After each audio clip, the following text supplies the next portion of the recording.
I took him golf recently. I thought, I never play this game. Old man's game, never do it, but my kids play, so I want to play with them. So I go out, and I do really well. I go out on this one day, and I out-power by my instructor. I'm feeling really proud. The next day, I'm not feeling so proud. I keep putting the ball in the water again. I'm so frustrated. Put down another one, put down another one. I don't care. I don't care what my score is. Let's do it. And finally, I was getting frustrated. He's going things like, ain't it a bitch? This is golf. And I'm going, bull. I said, you're a terrible instructor. I said, because I should at least be consistent at whatever shitty level I can achieve.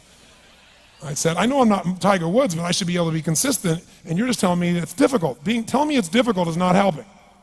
Tell me what to do. He said, well, actually, you're only a little bit off. I said, could have fooled me. He said, no, you're about a millimeter or two off. I said, you're joking. He said, no, watch this. He said, I didn't teach you this yet. He said, when you approach the ball like this, he said, if you change the angle that you're attacking this just 1 or 2 millimeters, in the very beginning, do you see how that changes the arc?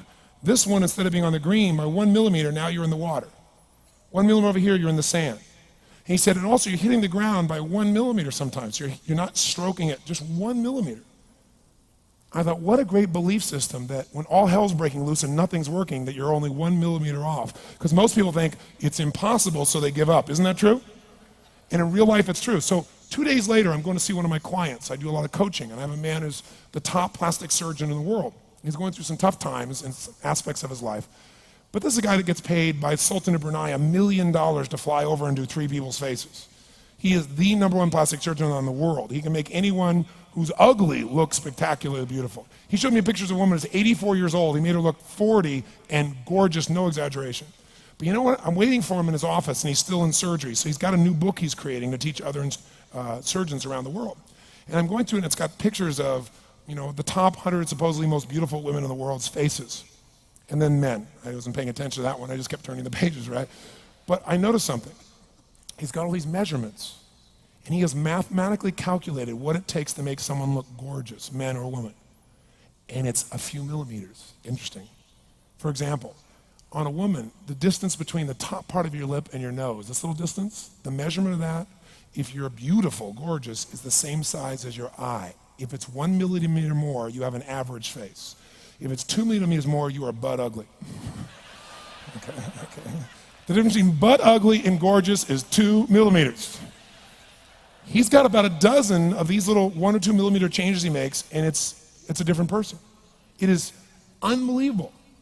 So a very powerful belief to leave today with would be, nothing's working, I'm 1 millimeter away. What little thing do I change? And when I do, it changes everything. Because I'm heading this direction, I make this little shift. You take that out an hour from now, a day from now, a week from now, a month from now, you have a totally different destination from that direction. But the 1 millimeter change, I'll show you one of them right now. Check this out. Stay in the state of certainty. Some of you lost it. Intensify it, whatever it takes. Make your move, come on. Make your move. Say yes. Say yes. Say yes. Say yes. Now feel that in your body. Don't let go of it. Now watch. Here's the difference between being certain and being uncertain. Did you see that? Certain, uncertain. See if you can find that little spot between the two where you drop just a little bit of your chest and you feel it drop and come back up and drop it. How many can feel that difference between where you really feel it? Now intensify it and where you dropped it. Is it a tiny difference? Yes or no? Yes or no? Now, could you condition yourself to feel great in this state? Yes or no? So what I want you to do is give yourself that opportunity. So the way we're going to do is very simple. We're going to go in a peak state. And then we're going to train ourselves. Because guess what? If you're in this state of certainty, and all hell's breaking loose in your life, people can't figure out to go, move, I'll handle it. People go, he's so lucky, he's so confident. No, here's what I've created for my life, and anyone I know has succeeded. I'm a 17-year-old kid from Azusa, California, with no real education other than self-education, with no background, with parents that did their best, all of them, with no money, but I did one thing. I love people, and I had an enormous demand I made upon myself, and I sculpted my mind and my emotions to get me to do whatever it would take to achieve and to contribute. But to do that, I did it by using my body and changing my focus. I did it by putting myself in a peak physiology and using what I call incantations. Can you train yourself to believe something? Yes or no? Absolutely. How many of you ever made the fatal mistake of going to Disneyland or Disney World, and while you're there made the fatal mistake of going to a ride called It's a Small World After All? What happens for about a week after you're out of that damn place? You're still singing this thing in your head in 24 languages, right?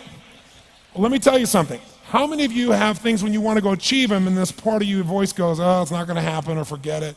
How many got a voice that sometimes interrupts that good pattern? Say I. And what you want to do is train a new one. So starting when I was 17, I started doing incantations, not affirmations. Affirmation, you go, I'm happy, I'm happy, I'm happy, I'm happy, I'm happy. What's the problem? You haven't changed your what? Your what? Physiology. If you don't change your physiology, you won't get anything.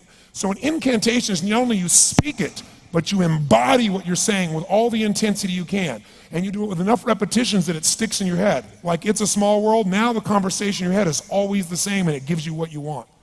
So you use your body and your voice. So 17 years ago, I started doing things. I was working for Jim Rohn, this speaker, and I was 17 years old. I had long hair, minestrone soup, acne on my face. And I was trying to call on Bear Stearns type of people and convince them why they should go to this man's seminar and be more successful. I was driving a 1968 Volkswagen that I had earned at $40 a week as a janitor. The only way I did it was park far from the building and then go in, and I love people and I believe, but I put myself in state and I was able to influence people that were far more successful than I was at the time. I would do something that I still do backstage and have done for 23 years because I don't hope I'm going to be in a good state, I demand it. So I do an incantation using my whole body. I'd say, I now command my subconscious mind to direct me in helping as many people as possible alive today to better their lives by giving me the strength, the emotion, the persuasion, the humor, the brevity, whatever it takes to show these people and get these people to change their lives now. And I would do that literally driving in my Volkswagen to a meeting in LA on the freeway for 40 minutes. People are looking at me, I'm screaming at the top of my lungs. They're going, I know he's a serial killer, I know he is.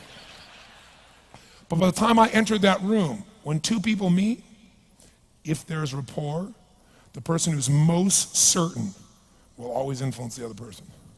And I was totally certain, and they were trying to get revved up to certainty.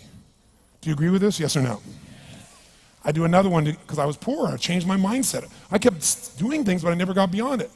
I'd say God's wealth is circulating in my life. His wealth flows to me in avalanches of abundance. All my needs, desires, and goals are met instantaneously by infinite intelligence, for I'm one with God and God is everything.